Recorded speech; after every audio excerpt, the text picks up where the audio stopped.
Optical fibre क्या है? आप अक्सर ये सोचते होंगे कि इंटरनेट कैसे चलता है, कैसे कम्युनिकेशन इतनी जल्दी हो पाता है।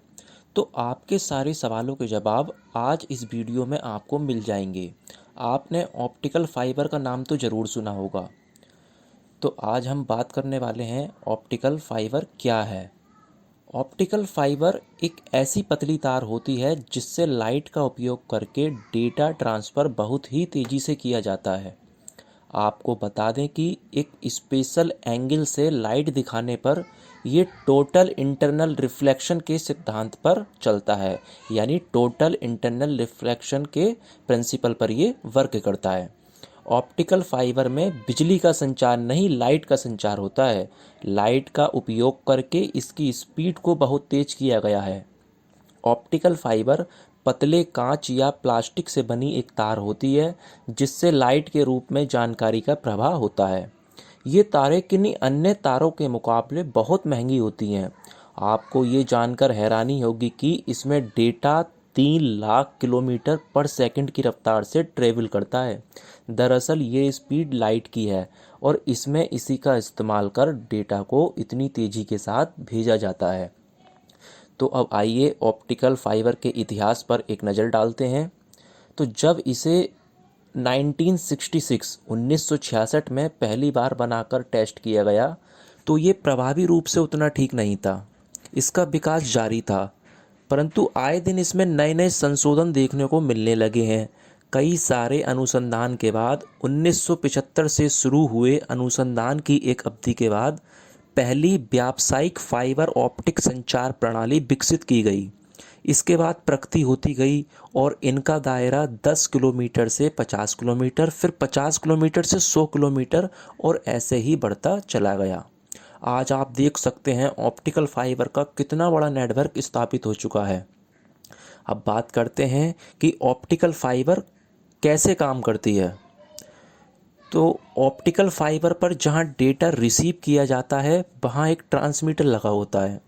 आपको बता दें कि यहीं से डेटा ऑप्टिकल फाइबर लाइन से जाता या आता है। यह ट्रांसमीटर इलेक्ट्रॉनिक पल्स इंफॉर्मेशन को सुलझाता है और इसको प्रोसेस करके लाइट पल्स के रूप में ऑप्टिकल फाइबर लाइन में ट्रांसमिट कर देता है। डिजिटल डेटा लाइट पल्स के रूप में केबल के अंदर भेजा जाता है। इनको रिसीवर एंड पर बाइनरी वैल्यू में बदल लिया जाता है। इसी को आपका कंप्यूटर समझ पाता है। अब बात करते हैं ऑप्टिकल फाइबर केबल की संरचना के बारे में। तो आपको जानकर हैरानी होगी कि इसकी मोटाई आपके एक बाल से भी कम होती है। जी हाँ, इसकी मोटाई आपके एक बाल से भी कम होती है। ऑप्टिकल फाइबर केबल में 2 लेयर होती हैं। पहली लेयर का नाम कोर होता है और दूसरी का नाम क्लैडिंग होता है। पहली लेयर का नाम कोर, दूसरी का नाम क्लैडिंग। इनके रेफ्रैक्टिव बे इंडेक्स की वजह से ही ऑप्टिकल फाइबर में इंटरनल रिफ्लेक्शन हो पाता है। इसको पॉलीमाइड की लेयर से ढका जाता है ताकि यह सुरक्षित रह सके। उपयोग के हिसाब से और लेयर भी चढ़ाई जा सकती हैं ताकि एनर्जी और लाइट एक से दूसरे फाइबर में ना जा पाए। अब बात करते हैं types of optical fibre, optical fibre cable के प्रकार के बारे में। ऑप्टिकल केबल को उनकी स्ट्रेंथ और सिग्नल मोड के आधार पर बांटा जा सकता है। तो हम पहले बात करेंगे स्ट्रेंथ के आधार पर। तो स्ट्रेंथ के आधार पर इन्हें 2 टाइप्स में डिवाइड किया गया है। पहला लूज कॉन्फ़िगरेशन, दूसरा टाइट कॉन्फ़िगरेशन। तो loose configuration fibre optic cable में कांच या फाइबर की कोर के चारों ओर एक लिक्विड जेल भरा होता है। ये जेल प्रोटेक्शन के लिए इस्तेमाल किया जाता है। इसकी कीमत काफ़ी कम होती है। टाइट कॉन्फ़िगरेशन की अगर हम बात करें तो इसमें स्ट्रेंथ वायर का प्रयोग किया जाता है जो कि इसे तोड़ने और मुड़ने से बचाती है। इनका वजन स्ट्रेंथ वायर के कारण ज़्यादा होता है। अब बात करते हैं सिग्नल मोड के आधार पर इन्हें 2 टाइप्स में डिवाइड किया गया है। पहला सिंगल मोड, दूसरा मल्टी मोड। सिंगल मोड में एक समय में एक ही सिग्नल का प्रवाह हो सकता है, यानी इसमें लाइट का एक ही मार्ग होता है। तो सिंगल मोड की क्षमता बहुत दूर डेटा पहुंचाने की होती है। जबकि मल्टी मोड में एक से ज़्यादा सिग्नल का प्रवाह हो सकता है, यानी इसमें एक से अधिक लाइट मार्ग होते हैं। इन्हें कुछ इस रूप में सेट किया जाता है कि ये आपस में एक दूसरे से ना टकराएं या आपस में ना मिलें। इसी कारण ये सिंगल मोड के मुकाबले काफ़ी कम दूरी तय कर पाने में सक्षम हो पाती हैं। आइए अब जानते हैं ऑप्टिकल फाइबर के फ़ायदे के बारे में।